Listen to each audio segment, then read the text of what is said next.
Hi, I'm Rashmi and I'm a software engineer by profession and a researcher by passion.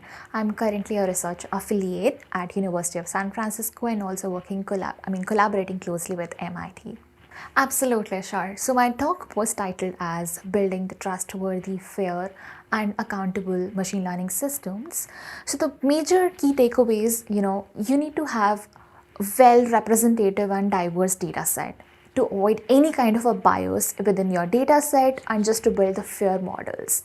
The next one is you need to have continuous monitoring mechanism so that your model is not outdated, and you are also revamping your code either through the optimization or just ingesting new kind of a data set within the model. And the third key takeaway is how we can build the trust within the model. So trusting the model is very important, and for that explainability, interpretability of the models are very important. Why it is making a decision, who is being responsible for it, and why some of the decisions, because some of the decisions are so crucial. For example, in the medical diagnosis, right?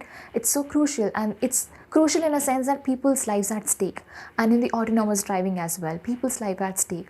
So that's important that you need to have explainable and interpretable machine learning systems. So when you say like how can we secure data slash make it more updated, with regards to the data, again, it needs to be a very diverse and representative, especially to the audience that you're catering to.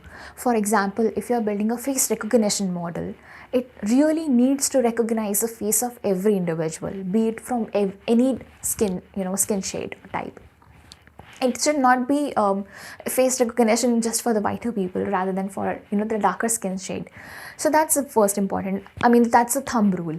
And the second part is when you say the question that you asked me is how can you make the model much more secure, representatable at the same time.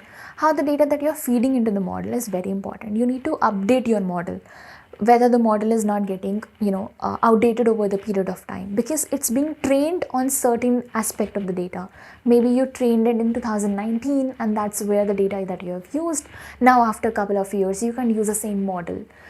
Of course you can use the same architecture, but now you need to ingest the new data set into it, because model is learning nothing from the it's learning everything from the trained data, right? So the data can't be stale, and therefore your model will not be stale.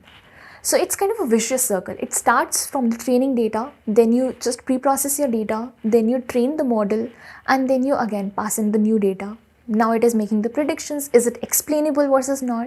You need to check through the entire pipeline for that. Absolutely. I think ChatGPT and the large language models, which is like hype nowadays. So that makes me much more exciting. How can we build the technology which is much more inclusive and diverse? Diverse in a sense how it is going to represent so much diversity which we have like in humans, right?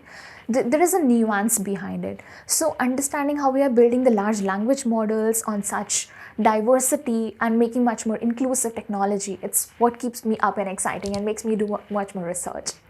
Absolutely. So I traveled all the way from India to Malaga to attend the talk and of course to give the talk and network with so many lovely humans over here. So, the experience on the beach is definitely, you should come. It's kind of a dream, it's a once in a lifetime opportunity. You should definitely come. So Malaga is not the best place in terms of the weather and everything, but the technology hub, which is absolutely fascinating to see, how much growth is happening over the period. So yeah, one should definitely, like for a software engineer, it's definitely important that you come and experience the tech ecosystem over here.